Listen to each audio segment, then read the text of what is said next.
നമസ്കാരം, ഞാൻ നുസ്രത് ജഹാൻ. ഇന്നത്തെ പത്രത്തിന്റെ തലക്കെട്ട് മെഡിക്കൽ കോളേജിലെ സർജറിയിൽ ഒരു കുഞ്ഞു പെൺകുട്ടീനെ 4 വയസ്സുകാരിയുടെ വിരലിൽ ഓപ്പറേറ്റ് ചെയ്യുന്നതിന് പകരം നാവിനെയാണ് ഓപ്പറേറ്റ് ചെയ്തത്.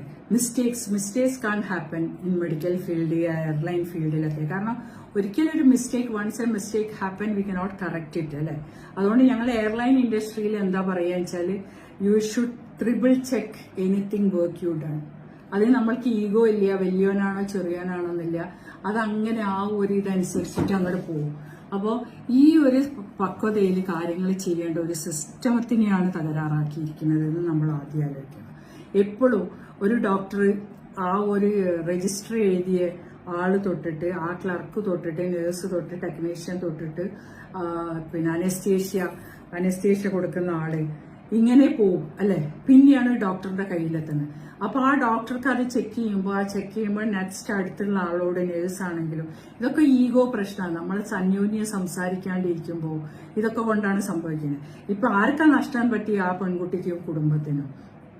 അപ്പോൾ ഒരിക്കലും മിസ്റ്റേക്കുകൾ ആവർത്തിക്കാണ്ടിരിക്കണമെങ്കിൽ നമ്മൾ ആ സിസ്റ്റം വെച്ചിട്ട് ഫോളോ ചെയ്യണം. എന്തുകൊണ്ട് നമ്മളെ ഗവൺമെന്റ് ഏജൻസികളിലും ഹോസ്പിറ്റലുകളിലും ഈ സിസ്റ്റം ഇല്ലാതെ പോകുന്നതെന്നാണ് നമ്മൾ ചെക്ക് ചെയ്യേണ്ടത്.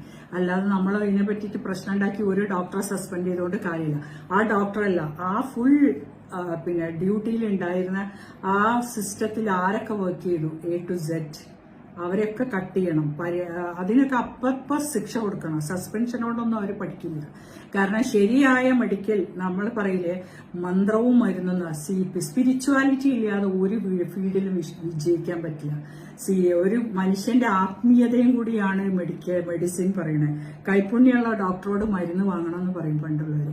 അതാണ് അവരെ വൈദ്യരോട്. ആ കൈപ്പുണ്യം എന്ന് പറയുന്നത് എവിടെ നിന്ന് കിട്ടുന്നതാണ്? അത് അവന്റെ മനസ്സിന്, സത്യസന്ധമായ മനസ്സിന് മാത്രമേ സത്യസന്ധമായി ചികിത്സിക്കാനും പറ്റുള്ളൂ.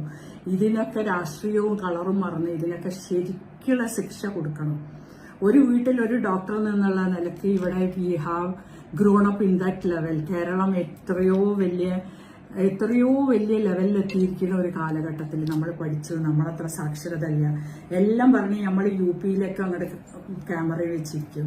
ആദ്യം സ്വയം നമ്മൾ എന്താണോ, നമ്മൾ എങ്ങനെ ജീവിക്കണു, നമ്മളുടെ മിസ്റ്റേക്കുകൾ നമ്മളുടെ മറച്ചു വെച്ച് എന്താ പറയാ, ഒരു മുറം വെച്ച് അരമുറം പറയുക എന്നുള്ള ഒരു പറച്ചിലുണ്ട്. അതാണ് ഇപ്പൊ നടന്നുകൊണ്ടിരിക്കുന്നത്. അപ്പൊ ഇതിനൊക്കെ തക്കതായ ശിക്ഷ കൊടുക്കുക. ആ സിസ്റ്റം വർക്ക് ചെയ്യുന്നുണ്ടോ എന്നുള്ള ഗവൺമെന്റും മന്ത്രിമാരും ചെക്ക് ചെയ്യുക.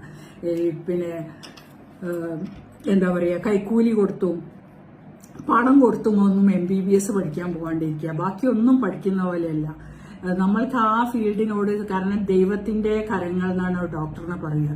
മാലാഖമാരായി നമ്മൾ നേഴ്സിനെ കാണും. ആ മാലാഖമാരും ദൈവത്തിനെയൊക്കെ കാണുമ്പോൾ അവർക്ക് കുറച്ച് ആത്മീയതയും, അവരത് സത്യസന്ധമായി നല്ല മാർക്ക് മേടിച്ച് പഠിച്ച് സത്യസന്ധരായവർ തന്നെ ഈ ഫീൽഡിലേക്ക് വരണമെന്നാണ് എന്നാണ് ഞാൻ പറയുന്നത്. പിന്നെ ഇതിനുപോലെയുള്ളതിനെ നമ്മളെ സസ്പെൻഷൻ ചെയ്യണേ നല്ല നാട്ടുകാർ കൈവയ്ക്കണം, അടിച്ചങ്ങോട്ട് ശരിയാക്കണം. അത്രേ പറയാനുള്ളൂ ഇതിനൊക്കെ. പിന്നെ ഇങ്ങനത്തെ ഒരു പണിക്ക് അവൻ പോകരുത്.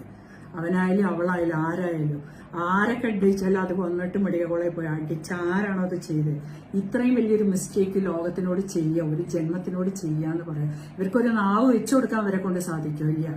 എല്ലാം നമ്മൾ എല്ലാം നമ്മൾ പറയും, ഇത് ഇങ്ങനെ നമ്മളിങ്ങനെ ചെയ്തു, ഇങ്ങനെ ആക്കി പഠിപ്പിച്ചു, നമ്മളെത്ര പഠിച്ചെന്നില്ലാലും എന്താ പറയാ, ആത്മീയമായ പഠനം ഇല്ലാത്തതുകൊണ്ട് മാത്രമാണ് ഇതൊക്കെ സംഭവിക്കുന്നതെന്ന് ഞാൻ പറയുള്ളൂ. തീർച്ചയായിട്ടും ഇതിനുള്ള തക്കതായ ശിക്ഷ കൊടുത്തിട്ടില്ലെങ്കിൽ ഇതിന്, കാരണം കത്രിക വെച്ച് മറക്കുക, അതിന് ഇന്ന് വരെ ഒരു ആക്ഷൻ ഇവിടുത്തെ ഹെൽത്ത് മിനിസ്റ്റർ എടുത്തിട്ടില്ല. എന്താ അങ്ങനെയൊക്കെ? പഞ്ഞിക്കെട്ട് വയറിനകത്ത് വെച്ച് തുന്നി, ത്രെഡ് വെച്ച് തുന്നി, ഇതൊക്കെ നമ്മൾ കേൾക്കണേ കോഴിക്കോട് മെഡിക്കൽ കോളേജിലല്ല, അത് UP-യിലല്ല. അത് മനസ്സിലാക്കണം. അപ്പൊ ഇതിനുള്ള തക്കതായ ശിക്ഷ കൊടുക്കാൻ വേണ്ടിയിട്ട് ഇവിടുത്തെ ഗവൺമെന്റും ആരോഗ്യവകുപ്പ് മന്ത്രിയും തയ്യാറാവണമെന്ന് തന്നെ നമ്മളൊക്കെ ഉറക്കെ പറയണം.